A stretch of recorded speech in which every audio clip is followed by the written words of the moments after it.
Welcome, everyone. It's our GlobalWaterWorks CONNECT gathering, and you are here because you share our vision that we can fix the global water crisis in this generation, or hopefully by the end of our time, you will believe that that's possible. And what we're going to do today is have a few amazing experts who are driving the innovation in the utility sector and also with small systems, which could be even off-grid or small areas in NGO spaces that can be connected through SCADA. Before we dig in, I just want to give you an update on GlobalWaterWorks and where we're at, and so that you make the most of our time today. And I'm sharing my PowerPoint. Can everyone see that? Yep. Yeah. Great. GlobalWaterWorks started about 5 years ago based on understanding that there's a 40% gap of water, and we believe that technology could address that gap that we would see within the next 10 years, 2030. Since we started, we have found solutions where that is happening around the world. And you're going to hear about 2 of those today. And what the role of GlobalWaterWorks is to do is to give you a 360-degree view of the global water sector, covering the entire globe and the total water system. And we illuminate the experts, the organizations, and the technologies. And there's a technology database that my colleague Frank Slovenik is putting together that now includes 100 sort of comprehensive systems with case studies that you can look at. And some of those individuals actually will be speaking. So, and those include Chris Sosnowski will lead our session. Today's focus is going to be on smart solutions for small systems. He is the CEO and founder of Waterly Software, which started by addressing the needs of rural utilities. It's something he saw that many people were working with clipboards rather than intelligent systems. So having to do duplicate entry and much more work than they would otherwise have to do.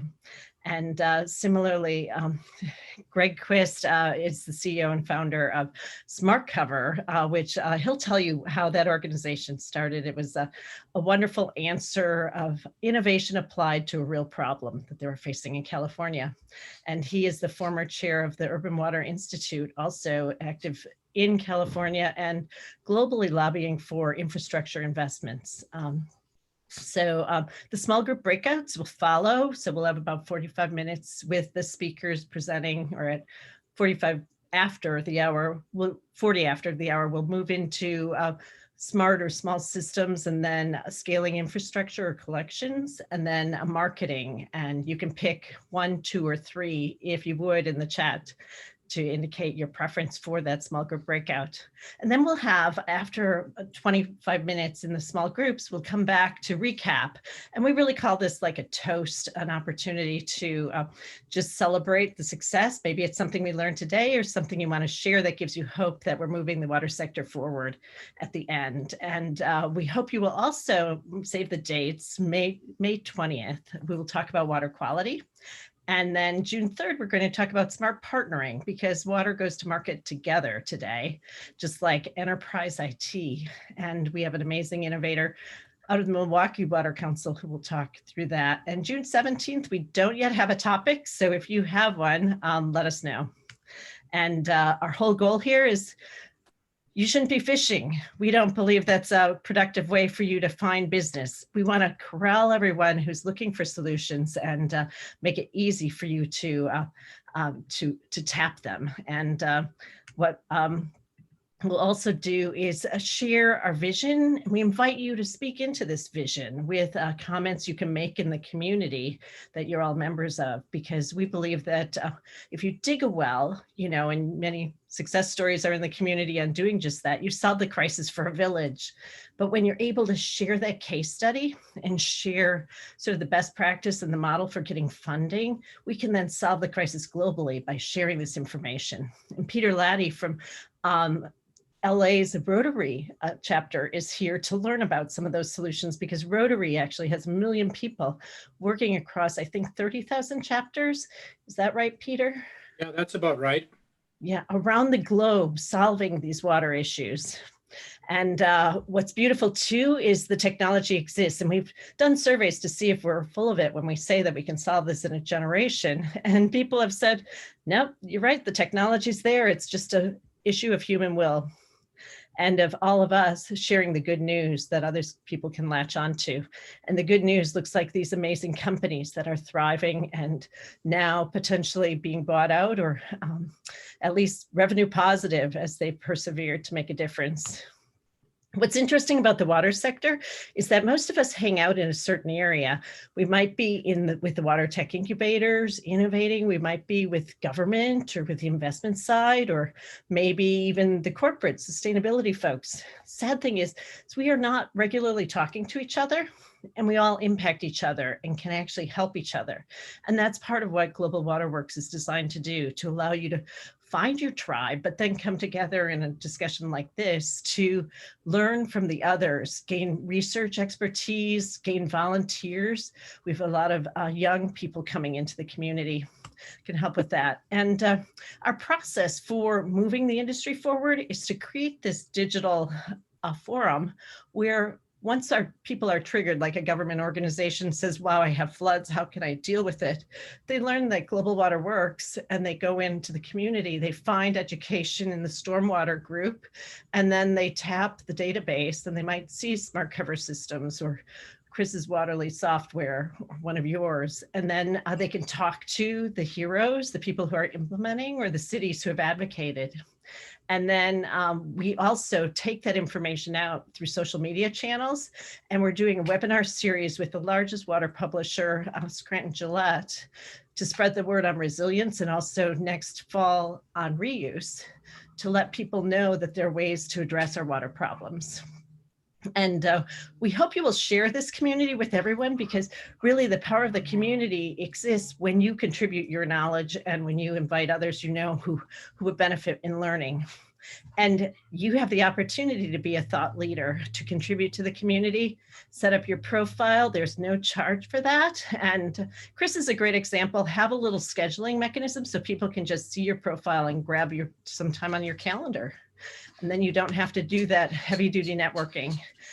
But what we've done is shared a PowerPoint deck, I'll put it in the chat, that links to some of the key thought leadership pieces that our speakers have shared. And they have their profiles up here, but also examples of their technology in story form or in videos, and or presented at some of the prior water clusters. And Chris actually has a wonderful little Christmas song here, which I meant to take off, Chris. It was a fun, fun snag underneath. It's from like 10 years ago. See, I have more hair in that picture too, if you can spot me. All my kids are stinky teenagers now. It's wonderful to have real human beings. And oops, Greg passed over you. And Greg, who was our original mentor, our first client with GlobalWaterWorks, produced a wonderful repository of knowledge to bring all the utility industry along, and including speaking with the data scientists across every industry about sewers that are talking, and got a call back for that presentation. It was one of the most entertaining, I believe. As you'll soon hear, both of our speakers are very entertaining, and the stormwater group within the community is largely populated by examples that they curated over the time. And they even put together a model if you wanted to go out and implement a briefing with the EPA and with the whole region to gather insights and accelerate progress for a specific region like the Great Lakes. You could use their template that they willingly shared. You can reach Greg in the community. And so that was sort of my overview. What we'll do, I'm going to turn it over to Chris, who's going to facilitate this discussion, and then have Greg share. And then we'll go into the small groups at 40 or 45, and then I'll be back at quarter after. So pleasure to be with you. And I am wondering if what we'll do is have the breakouts have brief introductions. So I'll turn it over to Chris now. All right, so brief introduction, or am I taking over and presenting? I think maybe we just go around with everyone saying their name and their company just quickly. So, and Chris from Waterloo, you'll hear about me later. Greg? Greg Quist, co-founder and Chief Visionary Officer of SmartCover Systems. Great. And Mark? Yes, hello, Mark Rico. I'm with Hydroloop Inc., and I am Director of Business Development on the West Coast of the United States. Welcome, a new member of the team. Thank you. There. Thank you very much. Yes, brand new. Great. Barry? Yeah. I didn't realize we were going all around. Sorry about that. Barry Hofer. I'm a consultant. My career has been in finance, and I do consulting. And I'm also an investor. And most of my time now is spent on the investment side, working with seed, angel, and venture capital firms. Awesome. Great. Alan, coming from Canada. Thanks, Mary. I'm a consultant based in Vancouver, and right now the main hat that I wear is as director of the new WaterNext ecosystem in Canada, trying to pull water innovation and tech together into one place. Yeah, great contributor to our community. Thank you. So Eric. Hi, my name is Eric. I'm the owner of Rayco Manufacturing and Engineering. We make alarm auto dialers and wireless monitoring and alarm equipment for water, wastewater utilities. Awesome. And Erica Hermatica. Eric Ramadka in Indianapolis, Global Water Technologies. We've been working on IoT and water here in a living lab that we've set up with Indiana and Purdue universities in the downtown Indianapolis area. Yeah, a great contributor to SWAN efforts. Thank you. And Peter Latti. I'm Peter Laddie. I'm in Rotary, and my main focus is actually completely the other end of the stick from all you guys. I'm just trying to get basic clean water to people in rural Kenya. That's mostly what I've been working on as possible. Amazing rainwater harvesting case studies, which are great. So thanks. Victor Gallahan. Victor Gallahan, and I'm with High Altitude Water. It's actually a product that our machine produces 400% more available oxygen in water, and we bottle water that way, and mostly for high altitude sickness. Yeah, and purify blood. It's a beautiful thing. Inspiredwaters.com. So thanks. Raj, Dr. Raj. You're on mute. Raj, you're on mute. Oops. Sorry. There. Yeah, I am in Oak Brook, and I've been in the water field for about 40 years. Now I'm retired and passionate to get awareness involved in our kids and future generation and do projects like Peter. I'm doing one in Kenya also, Peter. Yeah. Good. I'd like to talk to you about it. Yeah, let's talk. Thank you. Yeah, great to have you here. And Shannon, some regular facilitator with us. Good afternoon, everyone. My name is Shannon Spurlock, and I'm a consultant in the areas of water reuse and equitable food systems. And I'm happy to be part of this conversation. I do love facilitating, and I look forward to learning from all of you. Shannon's driving forward the water action plan for the nation. So very inspired. Thanks, Ethan. Yes, good afternoon, everyone. My name is Ethan Walke. I'm co-founder of Red Automation. And until that was very recently that just started. And before that, I worked for the city of Chicago for the Department of Water Management. So I've got about 6 years of experience there in that field, and now in the system integration world, trying to bring more automation to more people. So looking forward to learning from all of you. Thank you. You're in the right place. Thanks, Ethan. Yeah. Peter Bentley. Hi, good afternoon, everyone. My name is Peter Bentley. I'm the Director of Western Region for Olea Edge Networks. We have a cost recovery model for commercial water meters and help cities and utilities become more profitable through meter health analytics. Yeah, and you were featured on our first Connect. Did a really good job. So love your software. And thank you. Charles 222. Yes. Hi, thanks, Mary. I'm Charles, down in Tampa, Florida, but I'm founder of a nonprofit that works to advocate for the dignified access within civil society to a minimum of 2 gallons of clean water per person per day, 2,000 nutritional calories, and 200 cubic feet of shelter. And we're working on small clean water projects currently in Ghana. We're actually Nepal, Cameroon, and soon, just yesterday, met someone on Clubhouse from Kenya that has done research, so we're comfortable there. So that's it. Thank you. Great to have you here, Charles. Thanks. And Shirley. Everyone, I'm Shirley. I lead innovation and strategy for the Smart Water Networks Forum. Lots of familiar faces here and excited to hear a lot about work in international development. I run a company focused on project management in emerging markets. So thanks for having me. Always great. And Swan's coming up if you guys haven't RSVP'd, News in the Community. Great program. Randy. Hello, Mary. My name is Randy Shaw, and I am recently retired. I managed the Brackish Groundwater National Desalination Research Facility for the last 10 years. Prior to that, I worked with Native Americans for 21 years on irrigation and water shortage issues. Awesome to have you with us. You're a good partner. Appreciate it, Randy. And Bernhard, the waterman from the Rotary. Yes, good afternoon. I'm with Rotary One. That's the first club of its kind in the world. It's called Rotary Club of Chicago. And one of our engagements is in the transportation business of drinking water, in particular in Haiti. So instead of carrying drinking water in 5-gallon buckets on your head or in canisters or jerry cans, we will introduce a method to roll the water in water rollers, 10-gallon.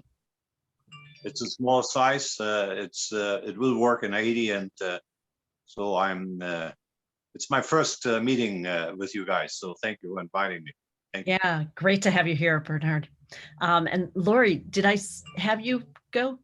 No, last but certainly not least, Mary, Laurie Reynolds speaking from London. I'm managing director of a new company I've set up called Digital Water. But I've been working in the IoT field now for far longer than I would care to remember. But that followed a career with Thames Water for 30 odd years when I was responsible for all of the automation functions at Thames. But one of the frustrations for me was the fact that every project was unique and different and therefore expensive and very difficult to integrate. So my passion for the last 20 years has been to try and develop a more standardized approach to the way we build decentralized water and wastewater systems. So having spent most of my career building central control rooms and central automation systems, the light has finally come on, and I'm now very much in favor of building decentralized, small, simple, resilient systems. So we're developing an integration strategy based around semantic ontologies. And I'm doing a piece of work at the moment for Arup this week, which is going to actually develop a set of standardized data models, which enable us to combine knowledge of how these systems should be operated with little digital twins of small systems to enable then remote communications between the communities that are deploying this technology and experts back in the US or the UK or wherever they may be. Great. And trying to build up and connect this community in real time with IoT sensors. So that's what I'm all about right now. Very exciting. It's what gets me up in the morning. I should have retired about 5 years ago, but I have no money left because I put it all into this rich. Anyway, at least it gives me a good excuse to beg on Mary's behalf to join you here this evening. Yes, the curse of water. Very exciting range of group of people you've brought together again, Mary, here this evening. It's always very stimulating. So yes, I think meeting people is a real joy. And Frank, absolutely, if you want to recap before we turn it over to Chris. Yeah, I'm Frank Sylvanik, Director of Strategy for GlobalWaterWorks. Mary and I have been working together for almost 2 years, and welcome to everybody.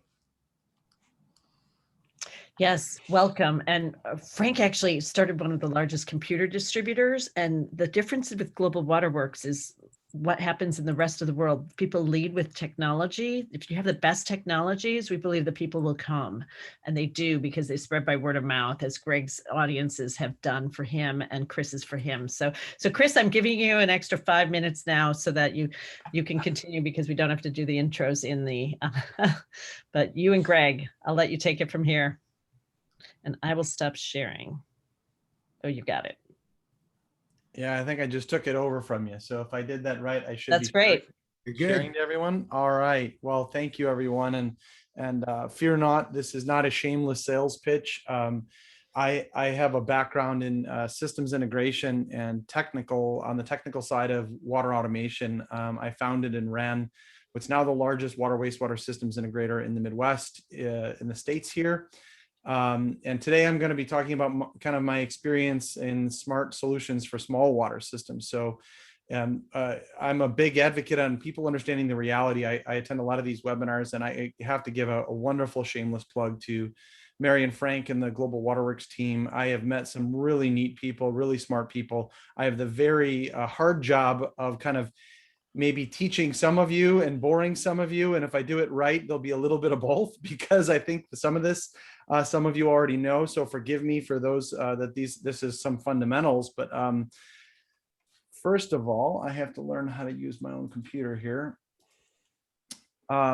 So I for about 20 years, I'm a water wastewater guy by background. I have a couple of degrees in environmental engineering, but left that very comfortable position a couple of years ago to go full-time for Waterly. And we're all about safe and smart water for everyone, everywhere. So there's a lot of companies that do smart water, but my kind of claim to fame is that I can speak English, SCADA, water, and IT all in the same meeting without using Google. I spend a lot of time helping people plan for smart, and I do a lot of time, spend a lot of time just thinking about what makes the world go around too. So just so you can get to know me a little bit, this is my water system. And so I like to show this slide because it makes people laugh, and they say, wow, this guy is either crazy or really loves water and IoT. So this is my basement. I do all my own plumbing. I do my own hydraulics. I do my own water treatment. I do my own IoT, and I usually mess 1 out of 3 things up. So I have to do it again. So I would love to entertain questions on my home automation too, probably another time, but these are all real things. Actually, my kids do some of the plumbing too, because I'm trying to teach some of that to them. I keep their hands out of my electrical panel though. And you can actually see 1 power monitor in my house is not enough. So I actually have 2. And this is kind of my smart network. So you want to talk about small system. The Sosnowski house is just 2 adults and 3 children. And these are the different kind of smart apps that I use. I use, if you're curious, an app called Flume on the right.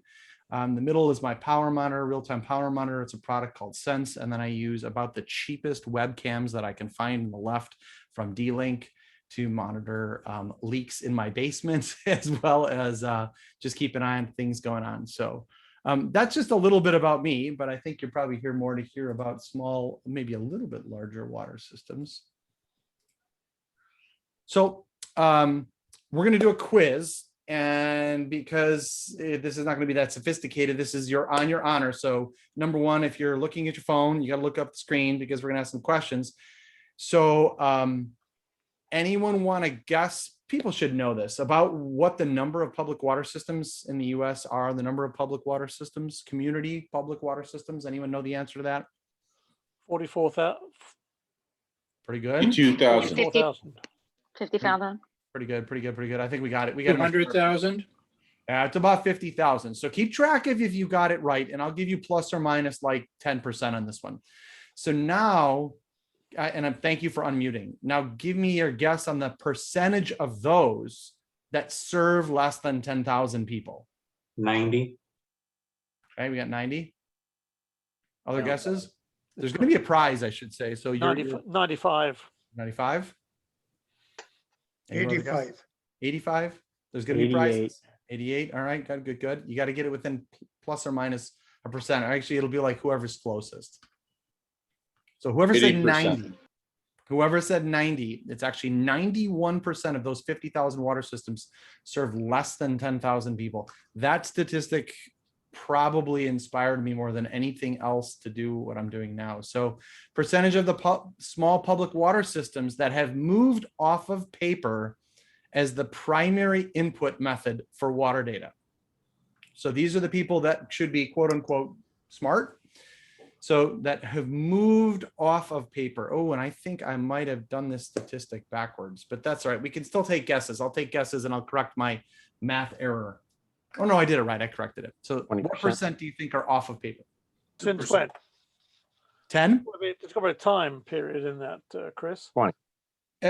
I guess who are off of paper? What percentage are off of paper as their primary input for managing water data? Okay. 5%. 5%. 5? Okay, we got a bunch of pessimists on the phone. 50, I'd say 20. You got realists. That's what my wife says. She says, I'm not a pessimist, I'm a realist, sweetheart. I'll go for 15.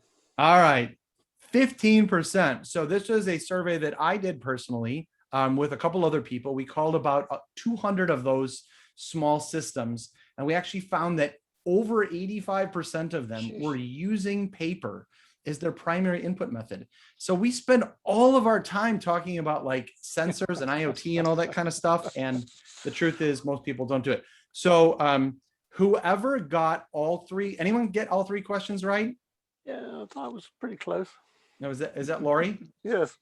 All right, Lori, I will have a Waterly mug in the international mail for you shortly. No, just hold on to it and I'll come and pick it up one of these days. Post-COVID, I'll come and pick it up. Whereabouts are you? Outside of Chicago. Actually, it's fine. I do not live in the Death Star. I just celebrate May the 4th. So some quick facts about smart water in small communities, some truths that I've learned is number one, change is hard and emotional. To cut emotion out of the ability to get smart into the hands of small systems is, I think, neglecting what's very human and real about us. Another reality is, of course, smart is being commoditized and it's finally within reach for these small systems too. One of the warnings I like to give people is that you have to be careful, and especially in this industry, if you don't remember how to calculate the difference between feet of water and PSI of water, you should know that as a water operator. But because of these devices we carry around, actually smart can make us dumb. So that is a very careful thing that we've got to remember too. And lastly, small systems view remote and IoT as okay, but they also see it as very risky. So these are some really interesting, not popular truths to people that want to invest in smart, because they want to believe that everyone wants to be smart and just needs to be smart. So this is my slide on, I call it smart what, because let's talk about what they're the different smart components inside of water systems. So I'm not going to read all this to you, but for those that are not as familiar with public water systems, it starts with instrumentation, sometimes smart instruments at the bottom, usually comes up into some sort of PLC or controller. There's some sort of networking component. It bubbles up into this thing called a human machine interface. That's where SCADA lives. And then it boils up into enterprise applications. And those cloud-based services in public water typically exist on those top two layers and not so much. I mean, you could argue semantics, networking, of course, we're using some sort of cloud technology for that too. But this is kind of the roadmap of what we can have that's possibly smart. Hang on, I don't know why my slide's not advancing there. There we go. So these trends that are driving it, people expect near perfect water quality now. There's very little room for error. In fact, most water systems would spend a ridiculous amount of money to never have a single water quality excursion. Then they would prefer to be smart. So we're also hoping for water, not only conservation, but quality for every social class, every ethnic group, everywhere too. The need for increasing financial stability, rising expectations for customer service. This is becoming a big one because it doesn't matter that we actually produce good water out of public water systems. We have to convince people that it's good water coming from our public water systems. Obviously, the retiring workforce already plus COVID equals a very new paradigm of learning and a very new paradigm of how we operate too. Operations and maintenance didn't exist in a lot of small systems, still doesn't exist in a lot of small systems, but doing it better is becoming necessary. And last, this justified additional capital investment. Everybody's going to want some of this Biden dollars that are coming out here in the US. So back to our reality here. This is kind of my just off the cuff assessment, like, these different layers. We've got less than 5% smart instruments in the field. We have most of the small utilities that do have some sort of controllers, because most of them don't work 24/7. Very few of them have any sort of smart networking. Good half of them have some sort of visualization, and less than 5 of them enjoy any sort of analytics or any sort of predictive capability in that. So even though that's where we hear all the commercials, we have very little reality in the small systems. So I'm just going to walk you through a few towns that I've had the pleasure of working with. First, Edinburgh, Indiana. And so these are all, again, small, actually, I just have 2. Small and a little bit less small, I guess. Edinburgh is home to about 5,000 residents in central Indiana, south of Indy. They have just a handful of employees that work in water, 4 wells, and their digitized status is they're really not. So this is kind of the big secret is obviously my main thesis here today is there's plenty of room for growth. So this is Edinburgh. And so you see they don't have a GIS. They have a laminated map. They don't have digital sensors on everything. They have tanks and valves. They do have some of these, if you see some of these meters and pumps that do plug into some sort of digital scale or that.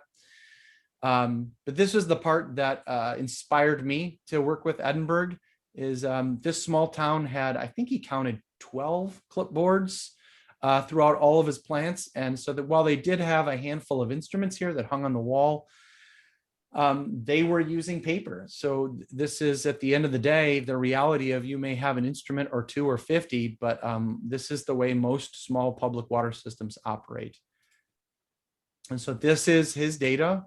You can see they fill out this data every day. The operators run around the plants, and you can see sometimes they violate all kinds of data rules by writing 2 different numbers. You don't know what it is. You can see here, if you're familiar with chlorine usage in public water systems, you probably know what the slash means. Usually means they're filling up chemicals or adding chemicals to tanks and all that. But Bill would spend upwards of 10 to 20 hours a month monkeying around with clipboards, papers, and at the end of the month, he had to type all this data into his regulatory reports. And so this is just a short little screencast I'm going to walk you through. So this was their very simple advancement to replace what we have with clipboards. So they go in here and they type in this data, just replacing the clipboards into a very simple system that gives them feedback of what they've had in the past. So they kind of get the benefit of the clipboard with the simplicity of Waterly, which does all their math for them, adds stuff up, creates trends. You can see chemicals going down. They can fill out data and their calculated dosage in here too. And then when it comes time to the end of the month, or I should say the beginning of the month, they go in here and they can pull the regulatory data. So whether this data comes from SCADA, which we do have a handful of customers that pull in, or whether it comes from Bill or his operator's hands, they're able to categorize that stuff and keep in a database. And it's not appropriate probably to talk about all of our pricing, but let me just put it this way. Bill probably spends more on the mayor's cell phone bill than he does on our software. So we kind of view this kind of start to smart as something that's got to be low cost and incremental. So that's kind of my admonishment to the industry out there, is that we're charging too much, I think, for some of these things. And we got to figure out more incremental ways for people to get off of their old analog stuff. So second case study here is West Dundee, and then I'll be done. And West Dundee, Illinois is home to about 9,000 residents. They do have a commercial corridor with a larger mall. It's a far northwest suburb of Chicago. They have a handful of employees that work in water. That's an approximation because they split some duties. And this is Adam, the superintendent on the left, and Caitlin, who helped to get him started in Waterly a couple of years ago. Adam had 18 spreadsheets that he maintained. He estimates that he spends about 50 hours in a month in Excel, just copying, pasting, moving, looking, and making decisions. So he has 2 water treatment plants. They're both groundwater, fed groundwater, as are many in the Chicagoland suburbs here. They do have 8 sanitary lift stations. And their digitized status is they actually have SCADA. So they're actually, they have computers they can pull up data on and they can make decisions. It's largely automated. But at the end of the day, they were still running around with clipboards, writing things down, sometimes from their SCADA system. So this is the reality of their plants. I've got just a handful of pictures of how they do their labs in the very famous 3-ring binder and chart recorders there that bring stuff in. No, I did not blur out that picture with Photoshop. That is their, in these rooms with hydrofluorosilicic acid, they frequently have some eroding of these dials and gauges and things like that too. But you can see they're digital. They've got flow meters and that sort of thing in the field as well. And they do have a nice lab bench in the water treatment plant where they get to run tests for ammonia, chlorine residual, hardness, pH, and that sort of a thing too.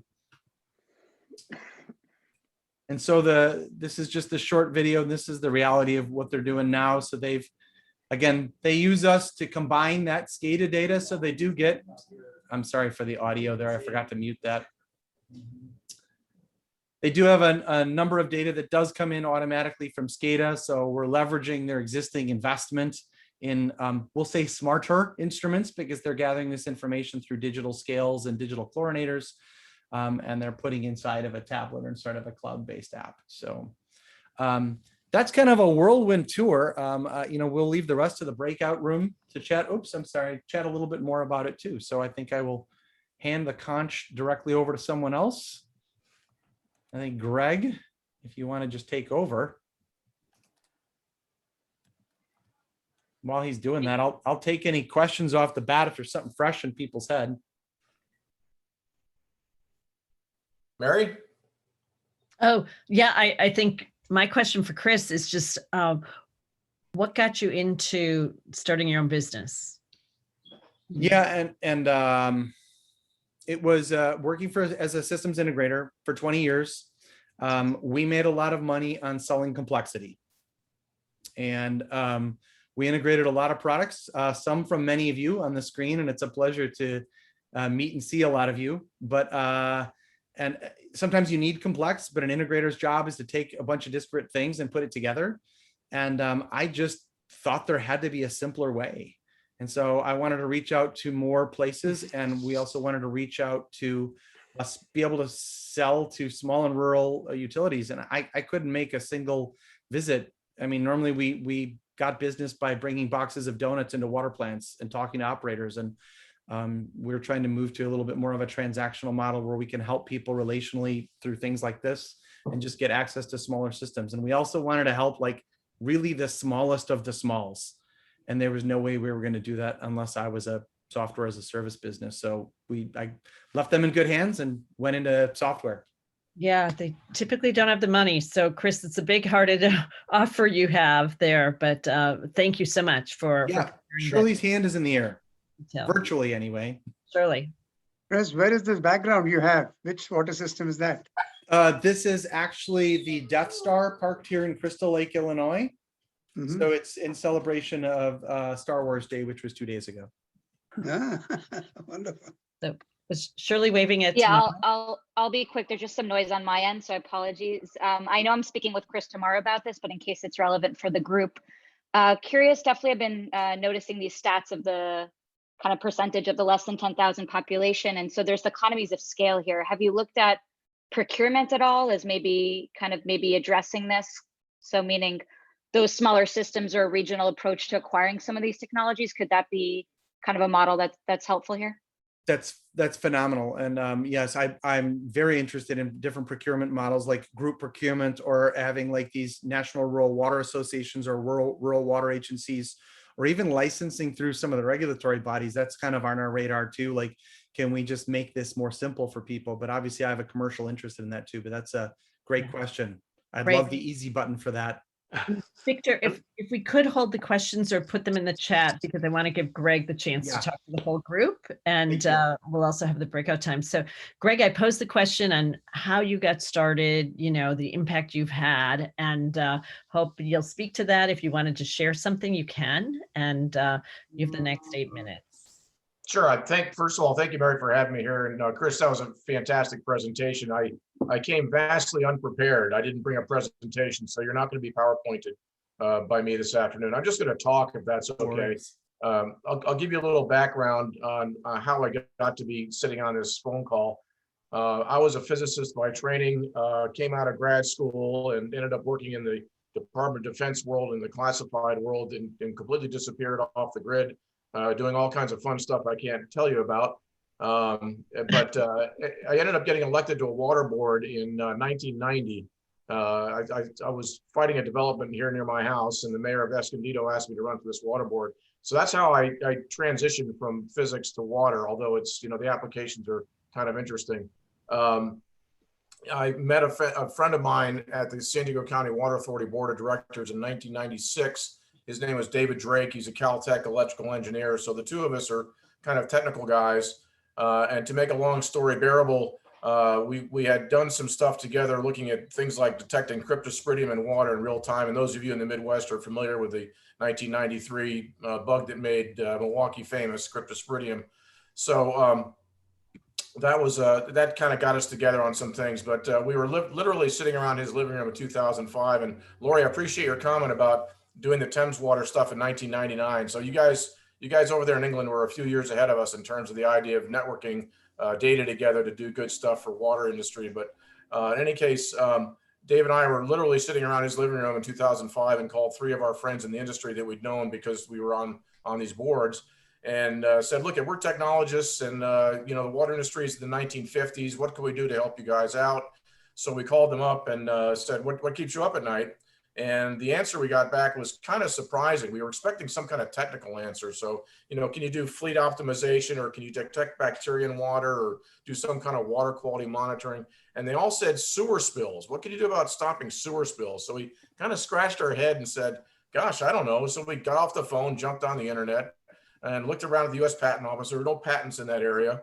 So we went back to our friends and said, okay, let's give this a shot. Tell us what you want. So this was not our idea. This was literally our customer's idea. And I think that's why it's been working pretty well. So with what they told us was make something that it turns out was an IoT system. Back then, that wasn't a buzz term yet in 2005, as Lori mentioned a little bit earlier.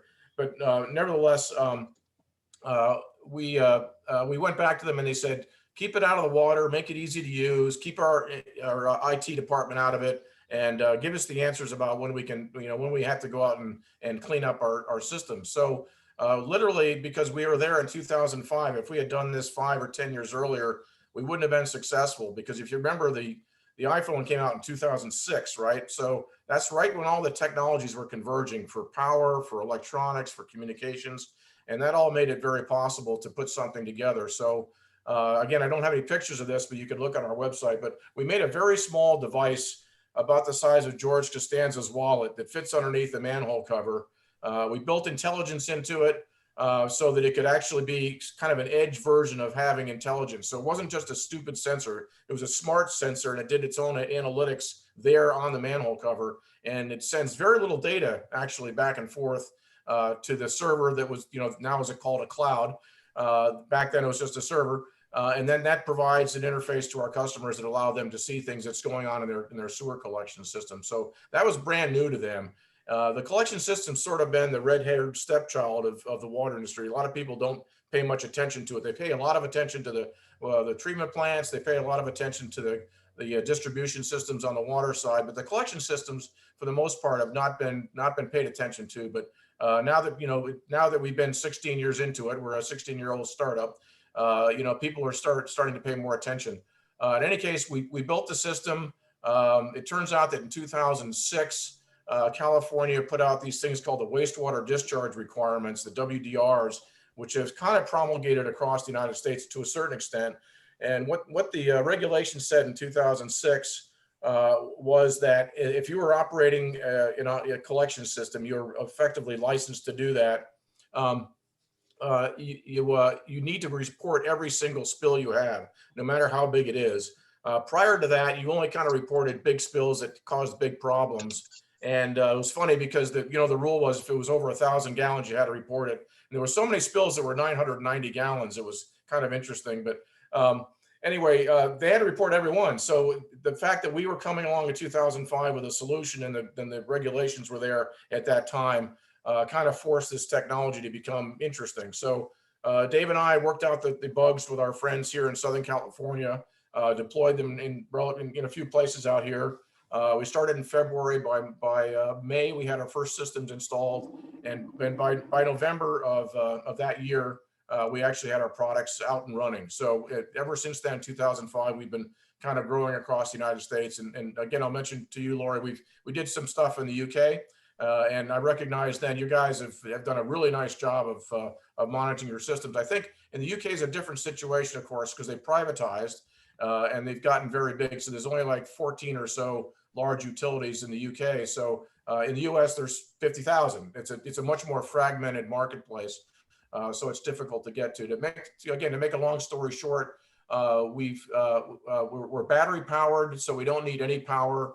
We're very low power, so we can run for a long time. Our batteries last more than 2 years.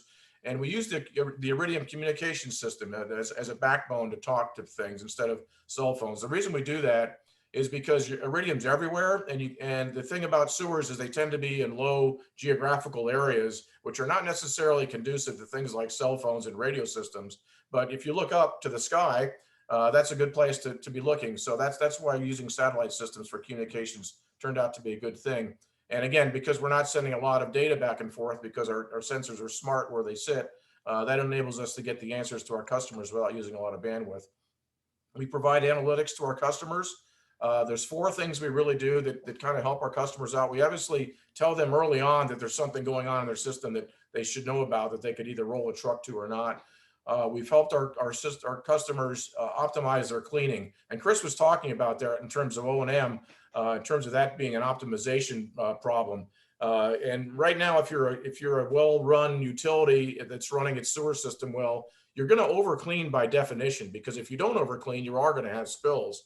So what we effectively tell our customers to do is they can stop doing that and just listen to their system to tell them when to go out and clean their system.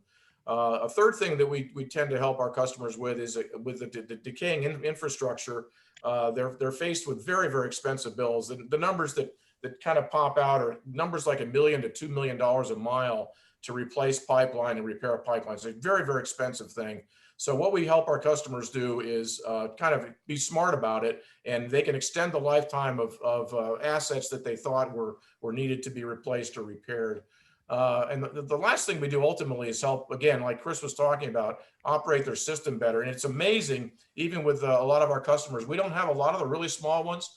The customers that we have that are probably happiest with us are the medium-sized utilities that can make quick decisions. So in terms of infiltrating a new technology into the water industry, we found that the mid-sized utilities, the ones that are maybe 50,000 to 500,000 population, are the ones that are most receptive to our technology, because they're big enough to make a decision, they're big enough to spend the money, and they're small enough not to be so siloed that they're not talking to each other. So that's kind of a little bit of a quick story about the business that Dave and I got into. We're still growing. We've got 550 customers here in the US that are happy and that are using our system. One thing that's really not very exciting to talk about, but really matters a lot, is customer service. Our industry is very, very keen on making sure that people are happy, and they do a good job with keeping their customers happy. If they get a technology provider that doesn't provide good customer service, you're not going to last long in this industry. So from the very first day, because Dave and I come out of the industry, we've got a very strong empathy to our customers and sympathy for how they do things. So we've worked really, really hard on making sure that we give stuff out for free sometimes.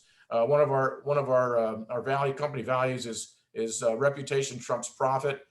So that's one of the things we work on as well. Mary, is there anything else I should be talking about? I don't know if I've touched everything or not, but I'm kind of rambling. I could listen to you both for a whole day, and I know a bunch of us water nerds could be here forever, but we want to honor everyone's time. And but just reinforcing what Greg said, a lot of people think it's about the technology, having the right technology, and you guys actually would reach out when people didn't respond, because we had to we surveyed 90 or more of their customers to learn that the value that kept them coming back and made them loyal customers was that the technology was backed up by this customer service group that made sure the people didn't fail. And the people failure part is pretty important. And Chris, I know you do that too, but Chris also has a very interesting economic model where he pays for, he lowers the price based on their savings of water. Is that it, Chris? Yeah, basically we charge by their flow rate. So if a community ends up saving 5% water, they pay less money to us. So if you want to know what a man believes, and you look at his checkbook and his calendar, right? So we get paid less money if they're more efficient on the water and wastewater side. Yeah, that's awesome. So Greg, that was very well prepared. You have 17 years of experience to bring to bear, and I encourage all of you to look in the community. Most of the information in the stormwater area has been populated by some of Greg's clients and your work. So we really appreciate it. I did assign people to groups based on where you are, and we're going to release you to your group so that you have time and can come back at 10 after and then do a breakout. So I'm just going to open the rooms, and you have facilitators. Shannon's going to facilitate Greg's discussion, and then Shirley will facilitate the discussion with Chris, and Frank and Tamara and marketers. If you get in the wrong group, just press back to the normal group. So I'm going to release these now, opening all rooms, unless I should just ask if anyone had a question, shout right now. Looking forward to being released. Yes, you're released. Thanks, guys.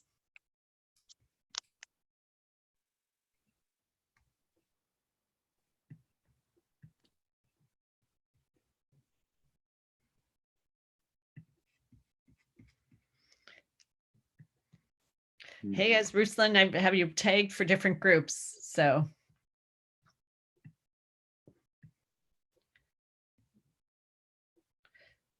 Charles, I think you can pick your group if you're still here. Shirley, can you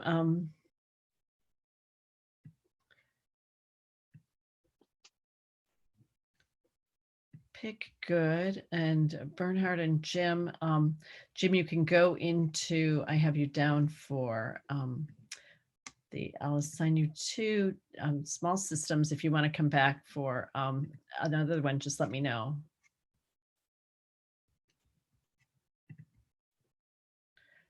Bernhard, I did have you assigned. If it doesn't work, Thank just. you. Can you hear me? I can, yes. Lovely. Good. Great, yes. Do you want to be in the marketing or in the small systems? Marketing is good. Okay, I think, so let me see. I have you move there. For some, you should be able to click something that says join group or leave. I'll move you to the other one and then reassign you. Thank you. Yep.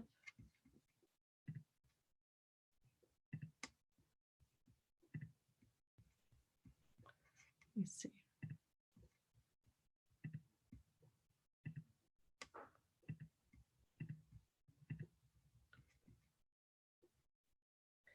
And you should be able to go there. If you're not seeing it, I think you have to look on your system to click.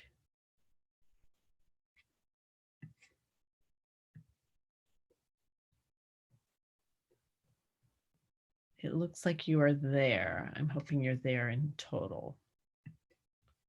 We have 5 people here. Yeah, you should. Good, thank you. Oh, yes, enjoy it. Okay.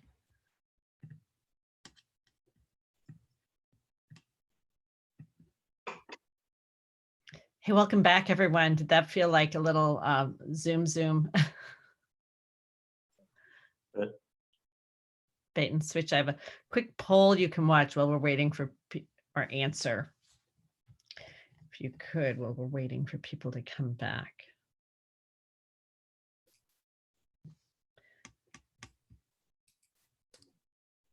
I can't vote.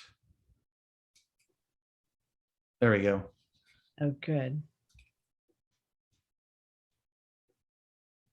I'm answering on behalf of my utility here in the UK. Is that okay, Mary? Yep, we're not biased. It's the general view of the group.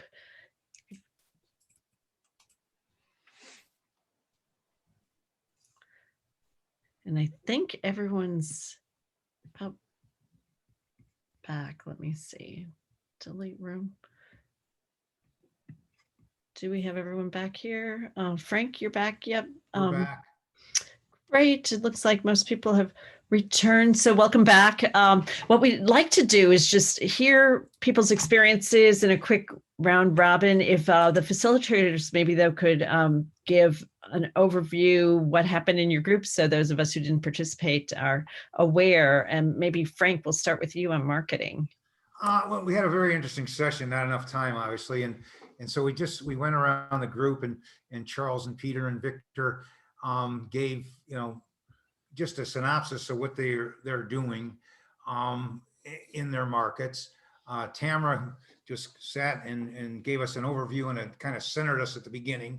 So, we really talked about what they're doing and how they're impacting, maybe in the case of Victor, how COVID impacted them, but how they're impacting water, and very significant, all doing, good work. It just goes to show that it's, you eat an elephant one bite at a time, and, we're all in different segments of the water solution.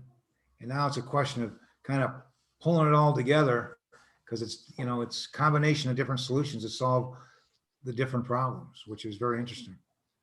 Yeah, a lot going on. And looks like we have our poll status ranking our utilities. It looks like we're making much more progress than what Chris's utilities are doing. So it makes sense to be here. Thank you.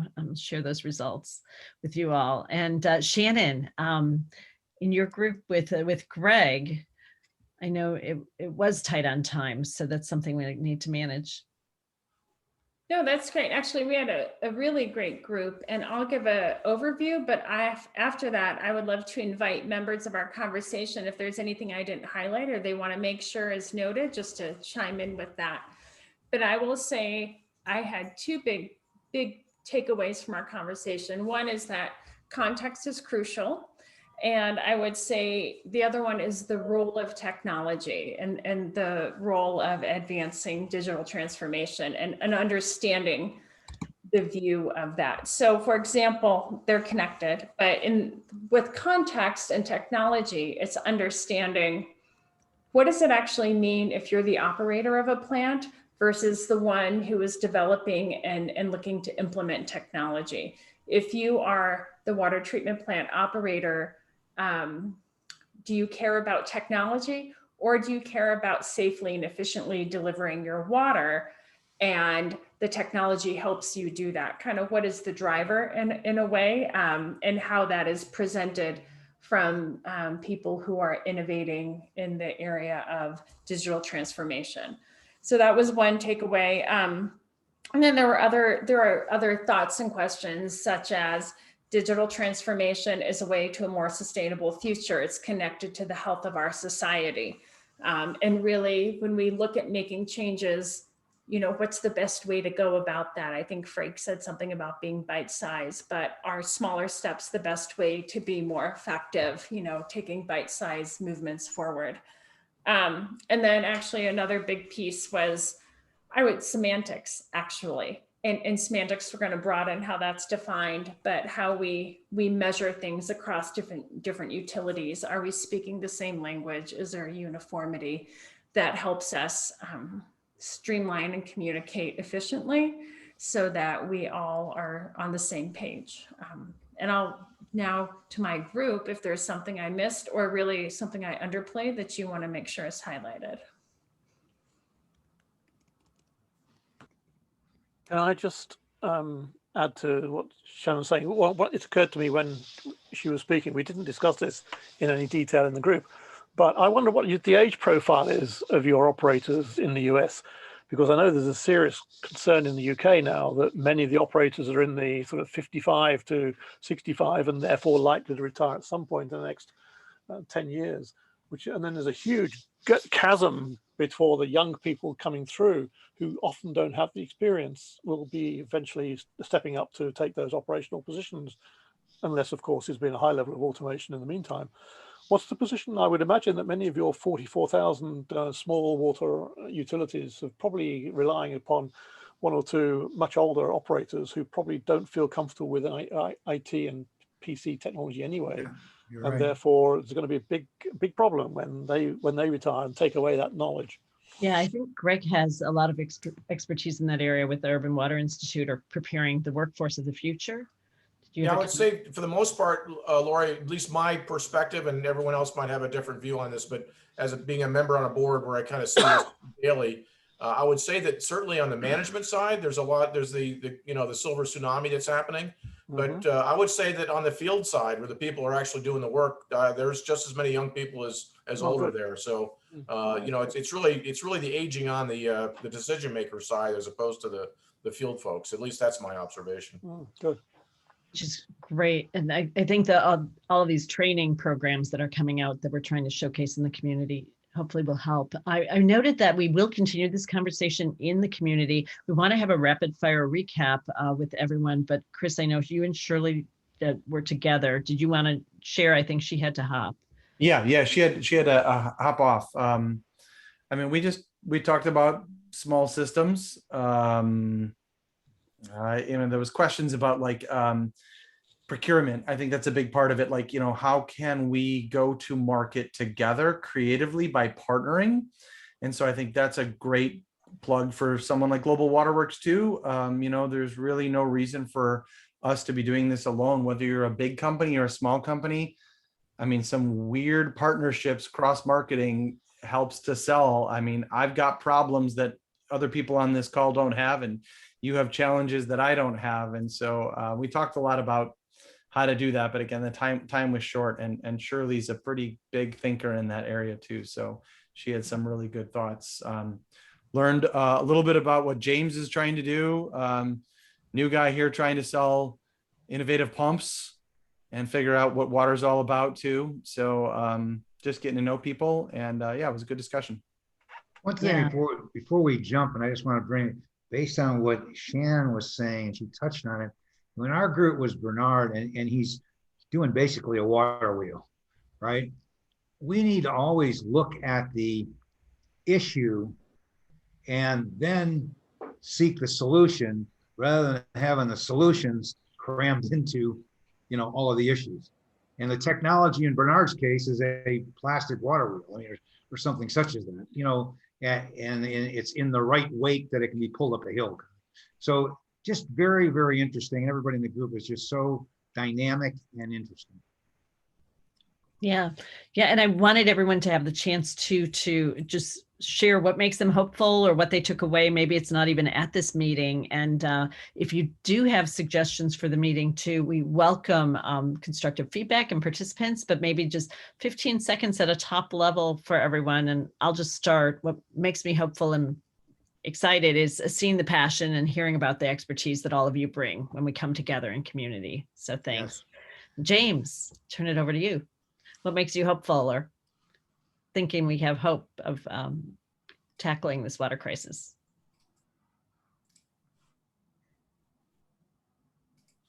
Well, I'm just excited to be a part of this group and learn from the team.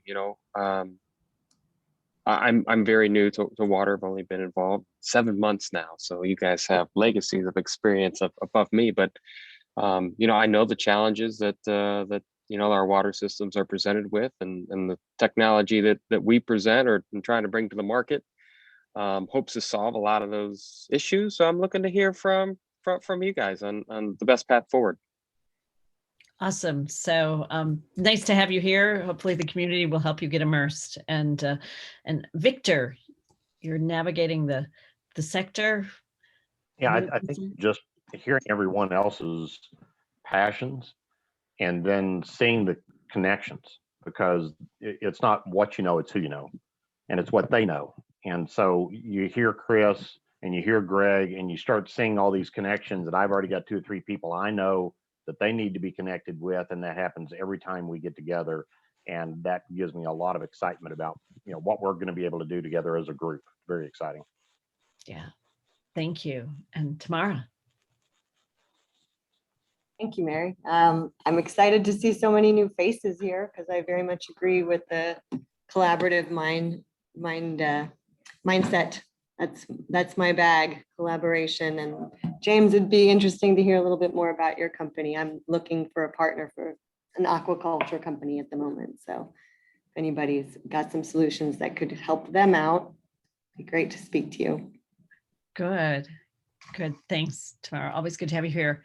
And Charles 222, you're in those clubhouse gatherings, hearing all the communication. What about the mighty networks? What's your thought? What makes you hopeful? Well, yeah, the network. What the public awareness of the water problem is becoming more and more acute, and we're getting more appropriate technologies that are targeted and can be popularized and get the support of community investment. And so I see, yeah, information is the key, and it's getting out there with a common message. So I'm glad to be part of it. Thank you. Yeah, we love your 222 idea. Easy to share. Thank you. Easy to share. Yeah, and the website's there.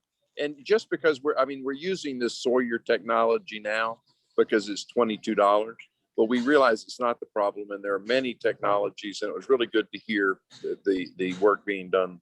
So I look forward to that collaboration, and see you on Clubhouse. You will. And back here, thank you. Alan, you do this stuff all the time.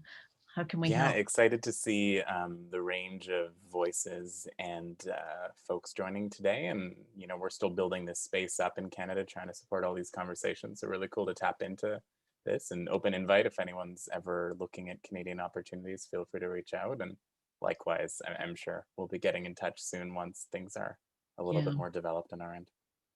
Great. Greg has some great Canadian opportunities, so I'll turn to him for hopefulness and bridging that gap. First of all, thank you everybody for your time today. Appreciate the chance to meet all of you folks. I think I was impressed by the recognition that if we can't get seduced by the technology, it's the solutions that matter, that our customers really need. And it kind of doesn't really matter, again, if the technology is there or not. They need to do something every day, with or without technology. I think we all share the concept that we're going to get to a better world through technology. But in order to do that through our customers, we have to look at it through their eyes. Excellent observation. It's what you've done from the beginning. Yeah. And Ruslan, you joined us from the Ukraine. Great to have you here. It's late there. So what did you take away or want to add? Very early now. It is 12:30, half past midnight. Wow. You're just starting your day. Good morning. Yeah, thank you for invitation. It is interesting as always.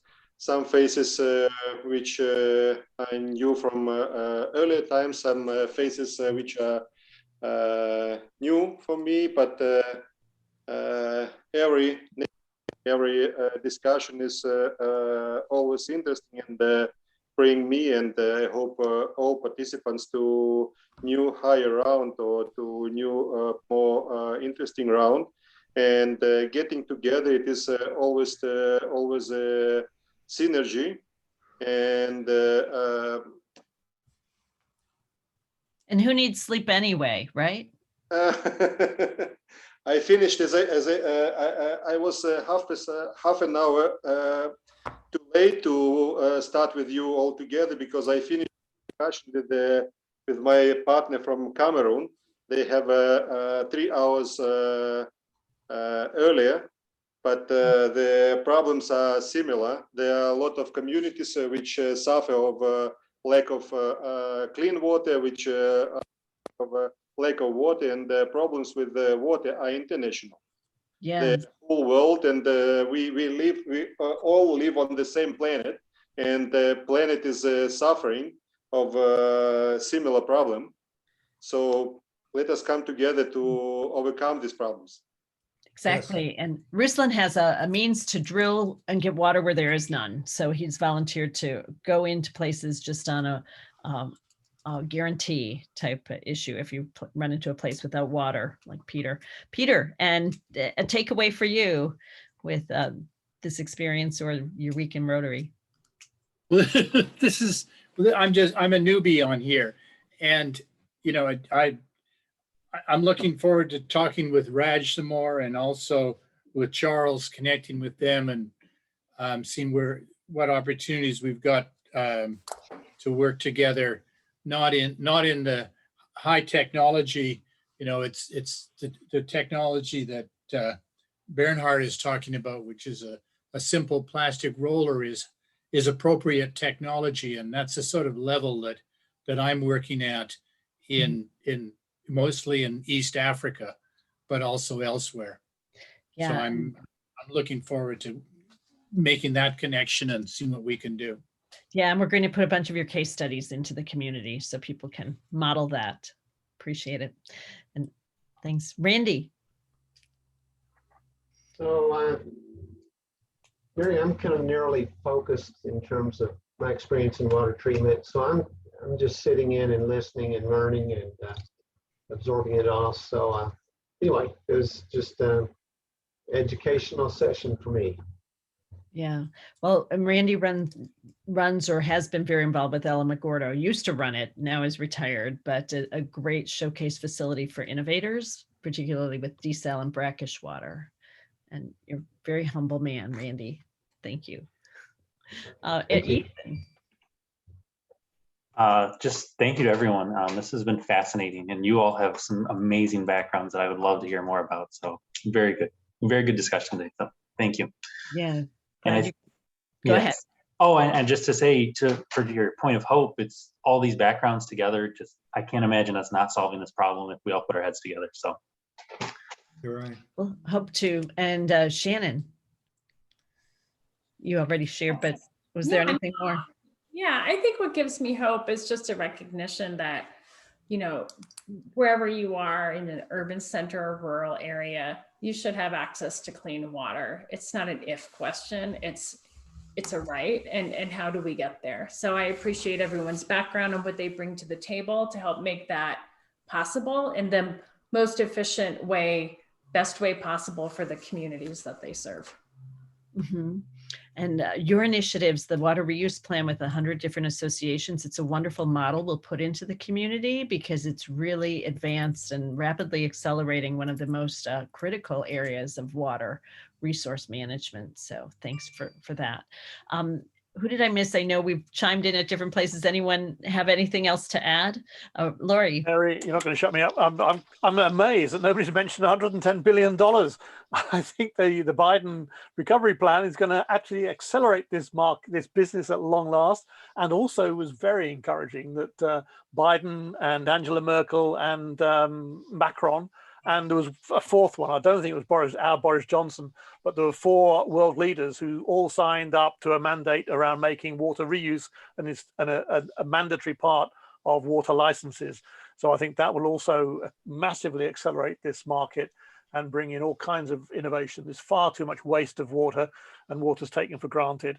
And I absolutely agree with the sentiments about the enjoyment of this group of people. But I think the extra impetus that will come from that financial stimulus will make a massive difference. Yeah. So, great evening. Thank you very much indeed, Mary, for the opportunity to participate as always, and it's been good fun. And good nice to have you. all. Good point. The power to solve the crisis is collaboration and communication. That's the power. It's technology. We know it's diversified. We've got smart covers and plastic wheels and all kinds of things, but it's collaborating and communicating that's going to solve the issue. Mm-hmm. The money won't come any. The money won't do any harm, though, will it? Oh, the money's good. I believe me. So lift up your glass. We'll do another quick picture of the whole group with a toast to your water. And if you could, whatever you have, maybe it's water, maybe it's beer. Who knows? Can I just put up my Laura sensor? Is that going to be okay? That looks good. A Laura sensor, it will do. Thanks, guys. Okay. Okay. So Mary, yeah, night, everybody. 2 weeks from now, we'll be talking water quality. 4 weeks from now about smart partners. And we welcome you to all share in the community. Your thought leadership will reinforce that. And if you have questions, let us know. But we want to advance Greg's technology, all of your technologies that are making water work. So just appreciate your time and your innovation. And thank you all. Thank you. Cheers. Good night. Thank you, everyone. Thank you. Good afternoon. Thank you. Good night.